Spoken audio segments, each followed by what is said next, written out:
तो कल के मैच की हमने जो समरी है वो देखी कि कौन से खिलाड़ी ने किस तरह से परफॉर्म किया। पैनल की जानिब आना चाहूंगी जाहिद साहब। सबसे पहले आपसे मैं जानना चाहूंगी कि कल चेन्नई में भारत और ऑस्ट्रेलिया का मुकाबला कैसा रहा, मैच में किस टीम की क्या खूबियां और क्या खामियां देखी हैं?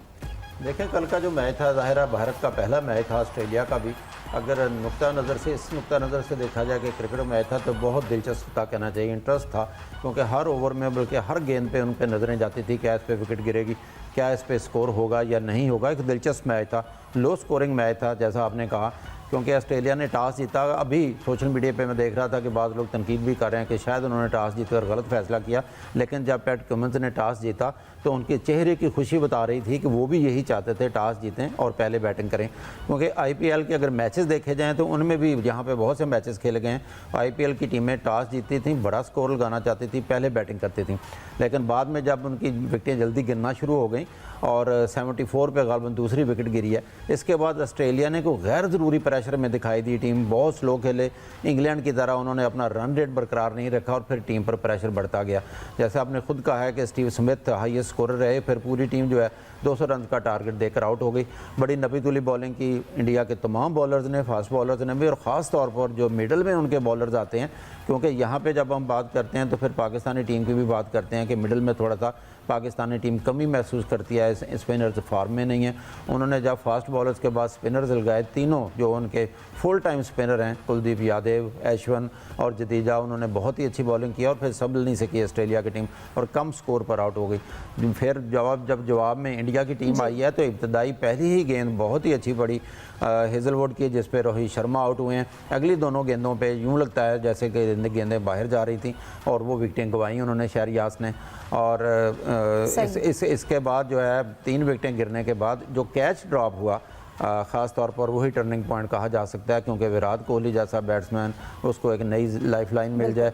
और साथ तारीफ़ करनी पड़ेगी राहुल की, जो फिटनेस मसाइल से उलझते हुए फिर टीम में शामिल हुए और तकरीबन 90 ओवर्स तक कल वो ग्राउंड में रहे हैं। पहले 50 ओवर्स उन्होंने विकेट कीपिंग की, फिर बहुत ही अच्छी उन्होंने बैटिंग की। तो बहरहाल फिर कोहली और राहुल जब वो मैच बचा कर ले गए और अपनी टीम को पहली फतह दिला दी उन्होंने। बिल्कुल, अगर वो कोहली का कैच ड्रॉप ना होता तो इस वक्त इंडिया के उस वक्त 20 पे 4 आउट होते। सलीम साहब, आपकी जानिब आना चाहूंगी, क्या आप समझते हैं कि ऑस्ट्रेलिया और भारत के मैच में ऑस्ट्रेलियाई कप्तान से भी गलतियां हुई हैं?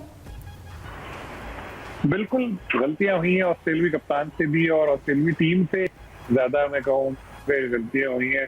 खासतौर पर जैसे आपने जिक्र किया, वो कैच अगर हो जाता मैच ही पूरा चेंज हो जाता, क्योंकि कोहली के आउट होने से इंडियन टीम और प्रेशर में आती और फिर राहुल को भी कोई ऐसा साथी नहीं मिलता, तो मुश्किल था इतने रन बनाने में। जब आपने सिर्फ 199 रन बनाए हो उस वक्त आप अपनी लाइफ लाइन सारी खत्म कर चुके होते हैं, आपके पास गलतियों की कोई गुंजाइश नहीं होती। जो हाफ चांसेस होते हैं उनको भी अवेल करना पड़ता है, और ऑस्ट्रेलिया जैसी टीम से तवक्को नहीं थी इस तरह से, लेकिन जैसे ही उन्होंने पहले बैटिंग में परफॉर्म किया, उसने कम रन बनाया, उसके बाद जो कैच ड्रॉप किया और फिर उसके बाद फिर जीतने की कोई तवक्को ही नहीं थी उनसे।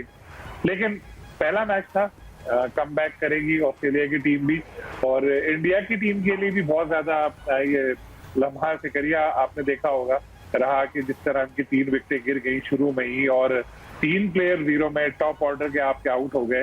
तो इसका मतलब है कि इंडिया की टीम भी कोई ऐसी बहुत ज्यादा खतरनाक नहीं, नाकाबिल तफसीर नहीं है।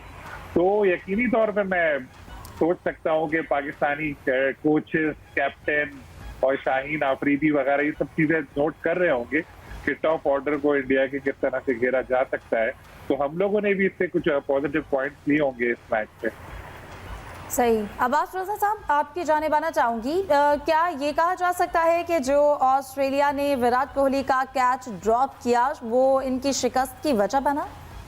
जी बिल्कुल, कैचेस विन मैचेस वो एक वजह तो ज़रूर है, लेकिन ये टेलर मेड कंडीशंस थी भारतीय टीम के लिए। उन्होंने कंडीशंस को देखते हुए अपने प्लान के मुताबिक 3 स्पिनर्स खिलाए और तीनों स्पिनर्स में मिडल में जिस तरह से परफॉर्म किया तो उसने ऑस्ट्रेलियाई बैटिंग लाइन की कमर जो है वो मज़ीद तोड़ी। तो कम बैक के चांसेस होते हैं मिडल में, थोड़ा सा कैपिटलाइज करके, थोड़ी सी एवरेज बेहतर करके, थोड़ा चीज़ों को समझ के, कभी कभी टेस्ट मोड, क्रिकेट के मोड में भी जाना पड़ता है, लेकिन उसके बाद 2-3 रन वाले ओवर्स के बाद कम बैक का मौका भी मिल जाता है। लेकिन वो कम बैक का मौका जो है वो भारतीय बॉलर्स ने आने नहीं दिया। वो अच्छी अपनी कंडीशंस को समझते भी थे और उस पर उन्होंने कैपिटलाइज भी किया, फील्डर्स ने साथ भी दिया। जब ऑस्ट्रेलियाई टीम ने इब्तिदा में विकेटें हासिल की हैं तो उनका मोराल थोड़ा सा हाई हुआ, वो लग रहा था कि अब ये मैच जो है वो 50-50 हो जाएगा, लेकिन बाद में कैच छोड़ा, अहम तरीन कैच था। विराट कोहली का कैच छोड़ने का मतलब यही है कि आपने मैच छोड़ दिया, तो उन्होंने ही आखिर तक वो लोकेश राहुल के साथ लेके फिर गए इनिंग्स को उन्होंने बिल्ड ऑन किया और एक आसान फतह जो बज़ाहिर मुश्किल नज़र आ रही थी, बड़ी आसान फतह फिर वो जो है इंडिया को हासिल हुई। तो अभी इस तरह के ज़ाहिर है गलतियाँ टीमें करेंगी, सीखेंगी, लंबा टूर्नामेंट है, बहुत सारी चीज़ें जो हैं वो सीखने को भी मिलेगी और जो टीम अपनी गलतियों पर काबू पाती जाएगी और कंडीशन का बेहतर इस्तेमाल करती जाएगी, अपनी जो कुव्वत है उसको भी समझेगी, हरीफों की कमज़ोरियों को भी समझेगी, वही टीम आखिर तक जाएगी। बिल्कुल जाहिद साहब, अभी जैसा कि अब्बास साहब ने कहा कि हरीफ की कमजोरी को समझेगी, कल की पिच के हवाले से बात हो रही थी, जो गेंद है वो बहुत ज्यादा स्पिन हो रहा था और इंडियन टीम 3-3 अपने स्पेशलिस्ट स्पिनर के साथ मैदान में उतरी थी, जबकि ऑस्ट्रेलिया के जो एक स्पेशलिस्ट स्पिनर है वो सिर्फ एडम जैम्पा थे, मैक्सवेल लेविशिंग भी, लेकिन जो एक स्पेशलिस्ट स्पिनर होता है तो क्यों ऑस्ट्रेलिया की जानिब से उस तरह से स्ट्रैटेजी नहीं की गई? क्योंकि इससे पहले उन्होंने वहाँ पर प्रैक्टिस भी की है, उन्होंने उस फील्ड में वो पहले से वहाँ पर मौजूद थे, तो क्यों कोई तब्दीली नहीं की गई? ऐसा देखें, ऑस्ट्रेलिया टीम जो है उनके पास नथन लायन थे, लेकिन वो फिटनेस मसाइल तो 2-4 थे। अब इतलात आ रही हैं वो फिट हो चुके हैं, उन्होंने अपनी दस्तयाबी भी दे दी है। इनके पास सिर्फ एडम जैम्पा थे और मैक्सवेल जो थे दूसरे स्पिनर, उनसे काम लेना चाहिए थे। एक बिग बैश के एक नौजवान उभरते हुए बॉलर हैं तनवीर सांगा, उनको भी साथ लाए हैं, लेकिन ज़ाहिर है उनका इतना एक्सपीरियंस नहीं है। हो सकता है बिग बैश में बहुत अच्छी बॉलिंग की, उनको चांस मिलता है या नहीं मिलता। कंपैरेटिवली जब भारत का, जैसे कि अब्बास रज़ा साहब अभी जिक्र कर रहे थे, कुलदीप यादव, ऐश्वन और जडेजा, उन्होंने बहुत ही नब्बी तुली बॉलिंग की है। बल्कि मैं तो ये कहूँगा कि उनके फास्ट बॉलर्स ने भी बड़ी अच्छी बॉलिंग की, सिराज ने और बुमराह ने स्टार्ट बहुत अच्छा दिया। दरमियान में देखें कि इस कदर प्रेशर में आ गई ऑस्ट्रेलिया की टीम कि 73 बॉल्स के बाद एक चौका लगा था।